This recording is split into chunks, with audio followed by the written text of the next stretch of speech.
El sombrío, patético discurso de Mauricio Macri de ayer todavía sigue provocando asombro. Uno mira lo que sucedía mientras hablaba Macri y se pueden tomar notas de algunos detalles. Una de las pocas personas que lo va a aplaudir en algún momento es Patricia Bullrich, pero miren la cara de la intendente Fein de Rosario. No puede creer lo que esa mujer está viendo. ¿Cómo entender el discurso que parecería para otras circunstancias, energía, qué sé yo, para la despedida de campaña, por ejemplo? Ya saben ustedes que estaban los chicos, ahora les vamos a mostrar, porque esto quizás sea una imagen que vale la pena a futuro. Vamos a ver, dejamos a la intendenta Fein que lo mira asombrada, azorada. Se puede poner toda la imagen, porque ahí estaba la cara de asombro de Fein más expresiva todavía. Pues porque es poco a poco, va dándose cuenta, asumiendo que Macri ha elegido un camino que no es por acá, no es por ahí, por ese tono tan poco conciliador, tan poco elegante para la circunstancia, tan desaprensivo con una historia bella de contar, como si el personaje Belgrano, por todo lo que significó y en sus valores, perturbara a Macri y ni siquiera estuviera en condiciones de nombrarlo, con todo lo lindo que hay para decir de Belgrano. Veamos ahora el marco que será inolvidable en el que Macri dio su discurso. Son chicos que están con la bandera, los abanderados, lo clásico, hay globos, hay un clima de alguna forma festivo en los chicos, juegan, se sacan fotos, conversan entre ellos, les cuesta mucho atender, por supuesto, el valor del discurso, están en otra cosa, mucho menos todavía si en vez de atraerlos con Belgrano y la bandera y contarles una historia y una utopía, permitirles un sueño, les está hablando de Moyano. Para los chicos esto significa ciertamente muy poca cosa. No, yo no puedo creer todavía, y muchos no salen del estupor que provocó el discurso de Macri, totalmente desnorteado. Quizás rumbea mejor en una entrevista que le hizo Lautaro Maislin, piñón fijo, que tanto sabe de los chicos, pero que en este caso, al revés de Macri, habló para los mayores. ¿Cómo estás viviendo la situación económica del país? Mal, porque más allá de los matices que pueda tener uno personalmente, de que podés vender una entrada más, una entrada menos, y que individualmente esto no sale nadie, mal, porque se ve que está mal, la realidad habla por sí sola, ¿no? Esto es cuestión de conciencia y de saber mirar la realidad y saber ver lo que está pasando con la infancia. ¿Sabes qué noto? Que hace un tiempo yo notaba que había mucha gente humilde que iba al teatro y me identificaba, porque yo soy del interior, iban mirando el teatro así como la primera vez que llegaban, en este caso a ver a Piñón, pero era una buena excusa para... Y esa gente no la veo ahora, lamentablemente, no la veo ni en Capital, ni en... Porque creo que se ha acortado esta brecha, no derrama, el neoliberalismo no derrama. No derrama, es verdad, la teoría del derrame no existe. Derrama miseria. Mejor estuvo, piñón fijo, más adecuado a las circunstancias. Una entrevista en la que se podía hablar de estos temas, sale de su rol de entretenedor de chicos y también, convengamos, de grandes, y dice esto con absoluta certeza. Mientras que queda eso de Macri, pero sobre todo hay una violencia contenida en Macri que de vez en cuando sale a relucir. Y uno dice, ¿por qué esta violencia? ¿Por qué esta locura? ¿Por qué ese tono casi demencial que emplean los discursos? ¿Qué lo tiene mal? ¿Está enojado con los que están enojados con él? Los que están enojados con él tienen razón, porque les ha hecho mucho daño a millones y millones de argentinos, no a todos, porque hay un 27% de ricos, que a lo mejor también fueron dañados, pero que están blindados en sus posiciones. Pero los demás, los que no son ricos, clase media alta, tienen serias complicaciones, le ha cambiado totalmente la calidad de vida, y se enojan. Está bien, es inevitable, y él se enoja con ese enojo, supongo, porque mire cuánta violencia hay en distintos momentos de Macri en los últimos tiempos. Juntos lo estamos haciendo, por eso les digo, ¡vamos argentinos! ¡Vamos con fuerza! ¡Vamos en serio! ¡Vamos con coraje! ¡Vamos con pasión! Este es nuestro país y juntos lo vamos a sacar adelante. ¡Vamos Argentina! ¡Vamos Argentina! Hay una foto de Macri en la que parece tener la pose de un boxeador. Ocurrió ayer en Rosario, también dentro de ese clima perturbadormente violento en el que se desarrolla, porque también es violento, nosotros tomamos esta imagen tan solo, pero también es violento cuando se para frente a la gente y dice lo que me calienta es la mentira, y ahí, en ese tono contenido, hay también una gran violencia, además de una enorme mentira, diciendo que lo que le perturba o le molesta es la mentira. Miren esta fotografía de Macri, parecería ser una definición. No la tenemos la fotografía, bueno, se piden cosas en todo momento, 20 más o menos por minuto, y algunas no salen. Lo que sí está seguramente la respuesta, una parte de lo que dijo Cristina Fernández de Kirchner, aprovechando la ocasión. Vio lo que había hecho Macri y es lo suficientemente hábil como para tomar eso así de volea y ponerle en un ángulo. Ese es el tema del odio, ¿no?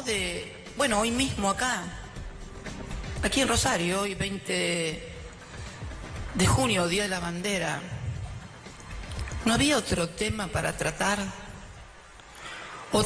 Una persona que insultar o agraviar.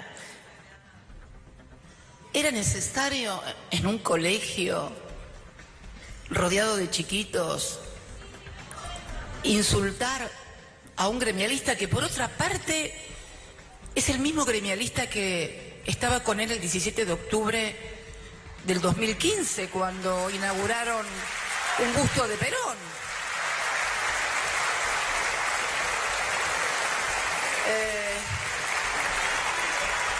Es la misma persona, es el mismo gremialista. Te aclaro que este público notorio que he tenido mis diferencias, que hemos tenido nuestras diferencias, pero realmente, además de mal gusto, desmemoriado, ¿no? Porque se podría haber acordado de que hace 4 años él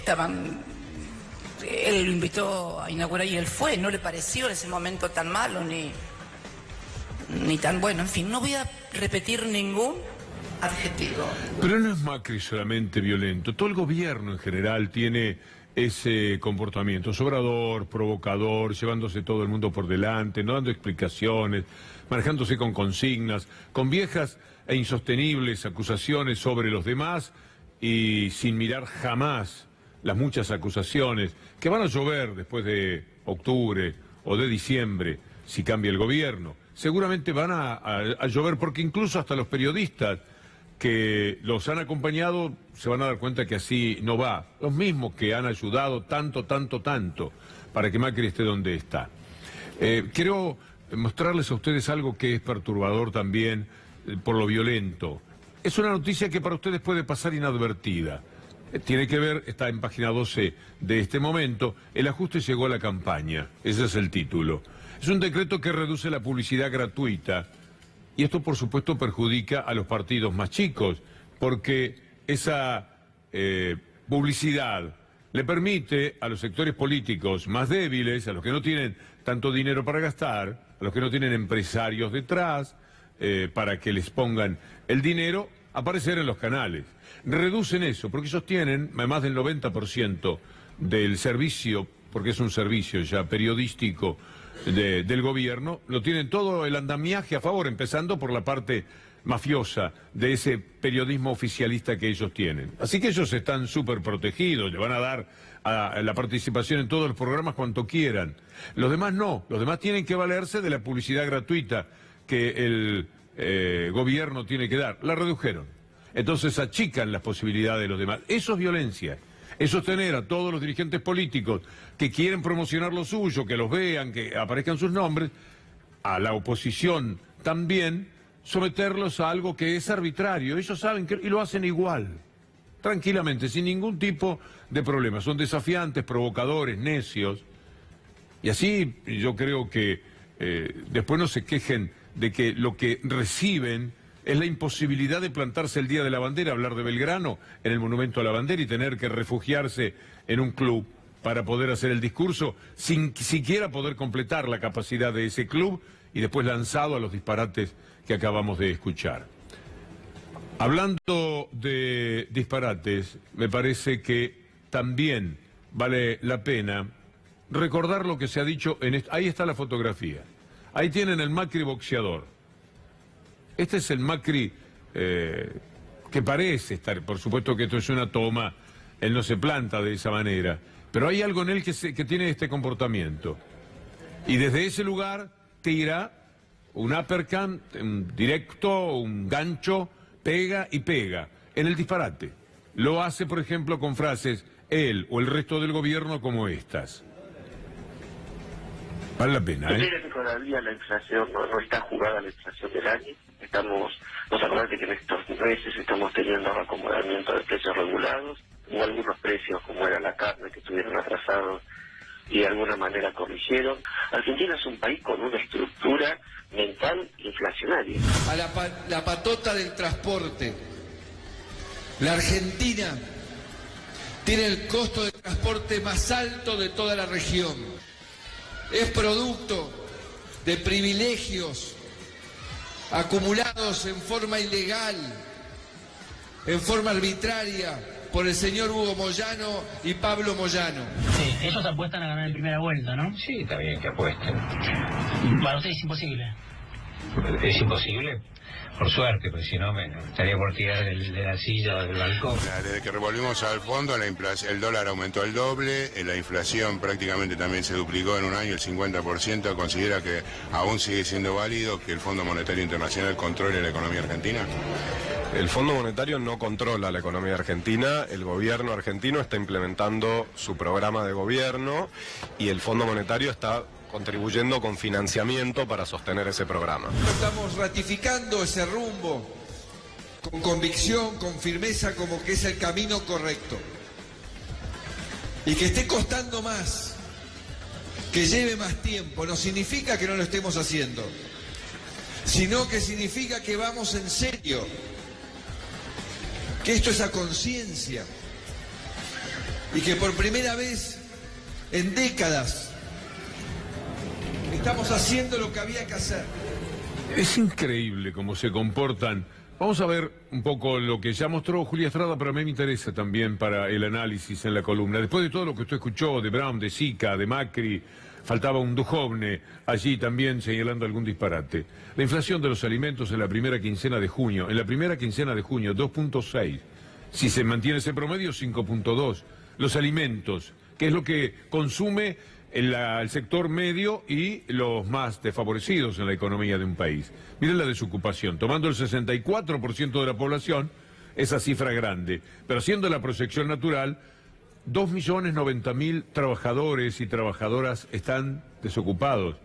La fuente en este caso es el CEPA.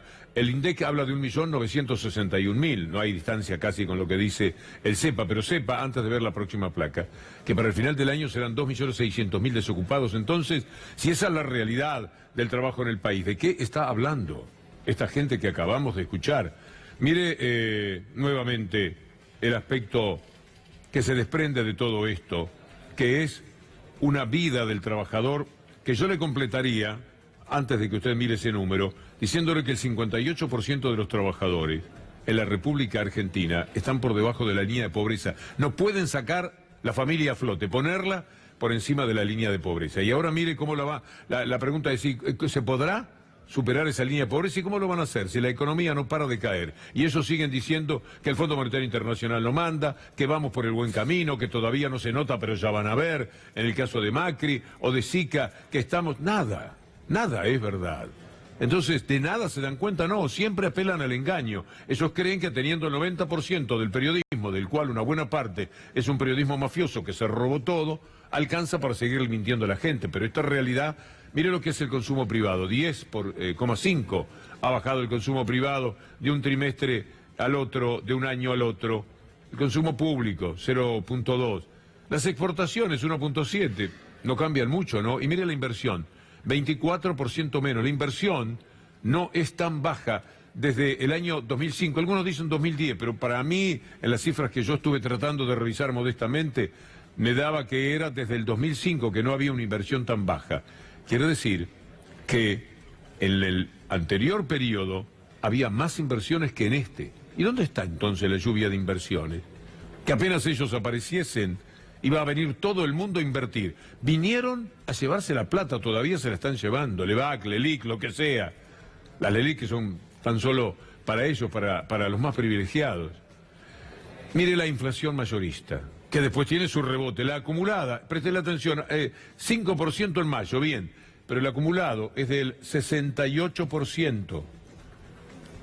Volvamos otra vez a la desocupación prevista para el final del año. Este número, ¿había una placa más? Ah, bueno, el de la pobreza acumulada. No, hay una nueva, este es del CEPA. Yo quería ir por el camino de todas las consultoras, en una especie de compulsa. Más adelante, en la siguiente, fuera ya del trabajo que nos preparó tan generosamente como siempre Julia Estrada. El 12% es lo que le decíamos antes, determina que 2.600.000 personas van a estar sin trabajo cuando termine el año. Advierten que el desempleo seguirá, dice la gente del Popular, subiendo por la crisis económica. Y miren lo que le decía hace un instante nada más, los trabajadores están abajo el 58% de la posibilidad de sacar a su familia de la línea de pobreza, 58%, lo dice BAE. Quiere decir que cuando Javier Álvarez, un sindicalista de Tierra del Fuego, nos habla de Tecmóvil y sus despidos, todo lo que vemos cada día, cada minuto, es que la situación negativa se agudiza. Digan lo que digan, se animen a lo que se animen. Y acá estamos en la lucha con los compañeros, con esta empresa Tecnomil, donde producimos agroquímicos. La empresa, en plena conciliación obligatoria, despidió a 12 personas y la intención de la empresa es seguir echando si nosotros reclamamos lo que mínimamente nos corresponde, que es el básico conformado. Bien, esto es mal, por supuesto. Bien, como diciendo, ese es el material que teníamos previsto para compartir con ustedes y lo hacen admirablemente mis compañeros. Pero si hablamos de la educación, si hablamos de Fondo Monetario Internacional y educación, hay un informe de Mauro Fulco que compartí con usted, pero tiene que ser como, para mí es el resumen de la semana, de la perversión, de la falta de inversión en la educación. Sabe usted que han retirado, María Eugenia Vidal, 65.000 millones de pesos que no están en la educación. No están en las escuelas, no están en el gas, no están en los sueldos, no están en nada. Desaparecieron, se fueron, se achicaron. Recorte por deuda también. Pero mire lo que Mauro Fulco captó. Una escuela, 4 escuelas. Hoy vamos a ver 2, que estaban terminadas. Prácticamente terminadas. Faltaba que entrara la gente y poner el mástil. Detallecitos. Las dejaron abandonadas. Porque como eran hechas por el anterior gobierno, no servía. Y además implicaba gastar algunos dineros donde ellos no tienen vocación para hacerlo. Mire este informe.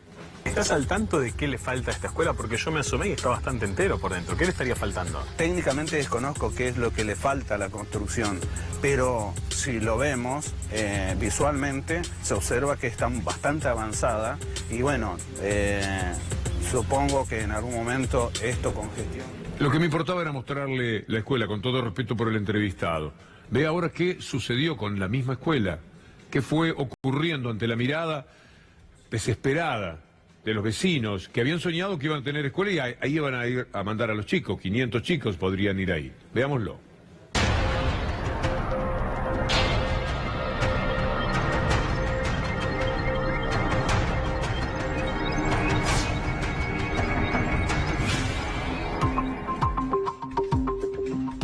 Claudia, hace 1 año y medio más o menos estuvimos en esta escuela. ¿Qué pasó en este año y medio? La desmantelaron. Decía que se iba a inaugurar para el ciclo lectivo 2017, pero bueno, estamos ya a mediados del 2019 y cada vez está peor. Esta escuela estaba casi terminada, vení, acompáñame. Sí, estaba casi terminada, no le faltaba nada. Tenía el techo. Bueno, de a poco se fue perdiendo el material. Me decís, tenía el techo. Mirá cómo está el techo ahora. No, es una barbaridad. Mirá todo el material que va debajo de la chapa, ¿no? Cómo está colgando. Esto estaba terminado y ahora está así. Y ahora está así en este estado. ¿Cuántos chicos podrían haber venido acá? Y acá, por lo menos 180, 200 chicos. Un apagón formidable de la educación. Pero peor todavía, el que verdaderamente ocurrió y que se va diluyendo en la gravedad que tuvo, pero se van conociendo igual dónde están las responsabilidades la energética de un socio de Macri debe 3.000 millones de luz. Eso pásenlo por alto porque se lo podemos regalar frente a todo lo que ha sucedido. Me gustaría ir por el lado de lo que es el destape de hoy, hablando de la culpabilidad de Mindlin, que está ya reconocida como tal. ¿Lo tenemos? A ver, sí, veámoslo. Edersa tiene una deuda con Carmesa. No, pero no es este, ¿eh? No, no es esto lo que... Ah, esto es la tapa de Horacio Berbisky. La energética de un socio de Macri debe 3.000 millones de luz. Pero hay otro, un resaltado en el que habla de Mindlin, al que quería llegar, esto iba un poquitito después. El agujero negro del blanqueo, Horacio Berbisky, y en esa nota que usted puede buscar, aparece Mindlin en el blanqueo. Ahí está, Marcelo Mindlin, contaba Horacio, blanqueó bienes por 770 millones de pesos con el cuento de la reparación histórica, equivalentes entonces a 44 millones de dólares. ¿Se da cuenta? Esta gente las hace todas y es el responsable del apagón. De esta manera lo contaba ADN.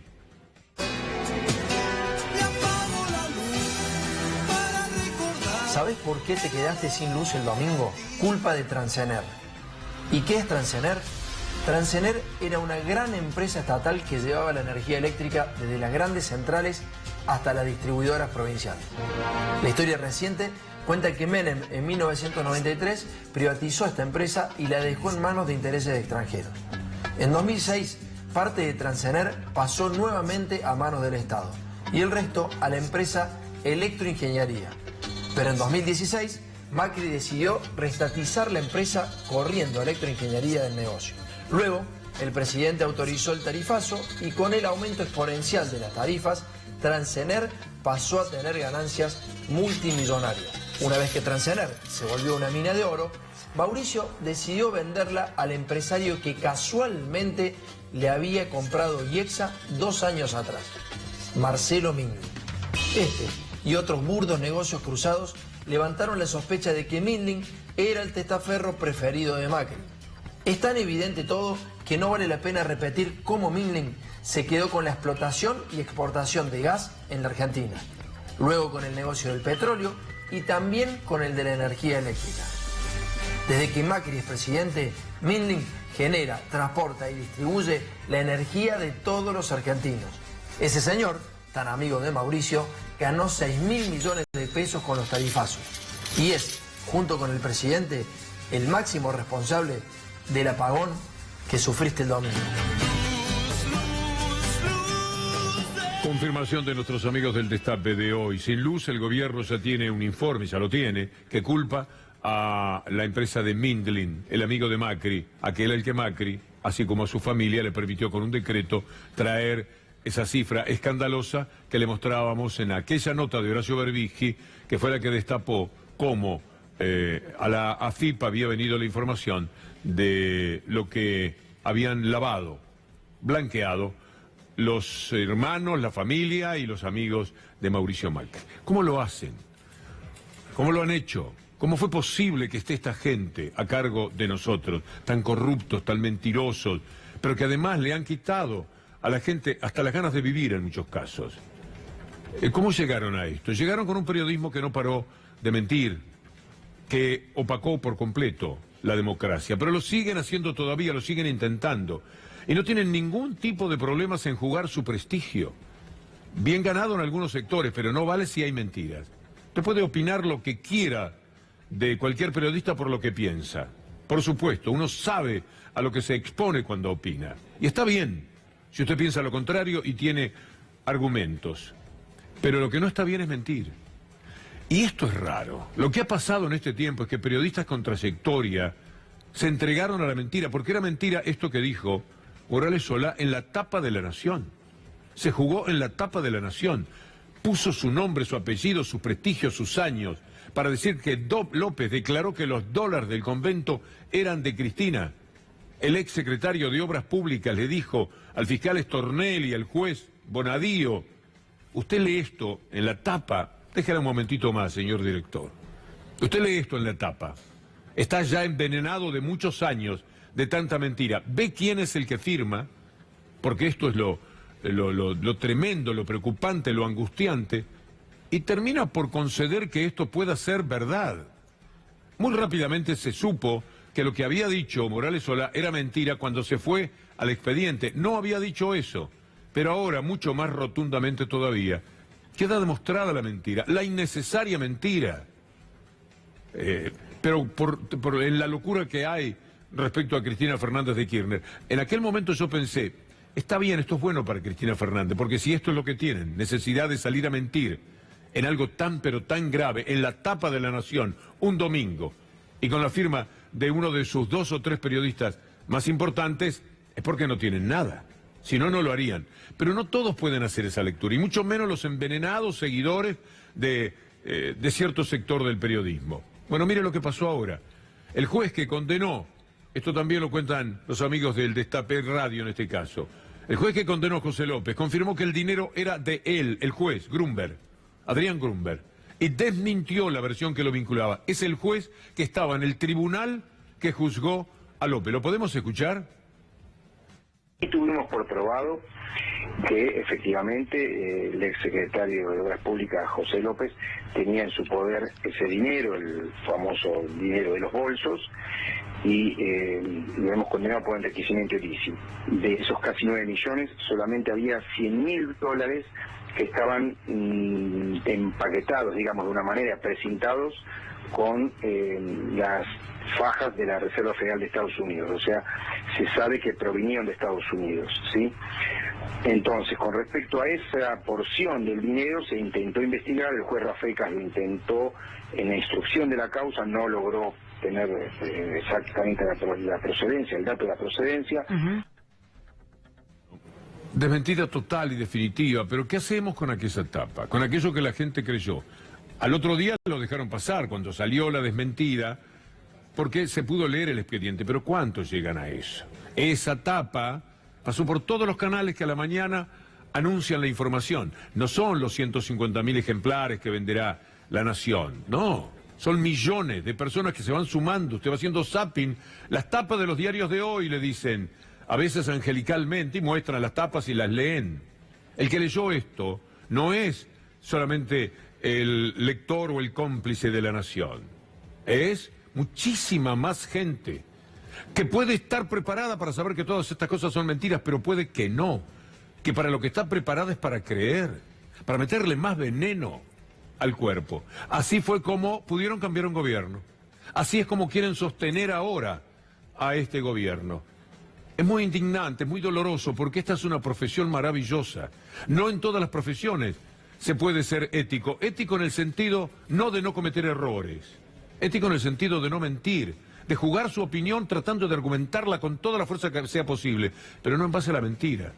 Si lo hacen es porque no tienen manera de comportarse de otra forma.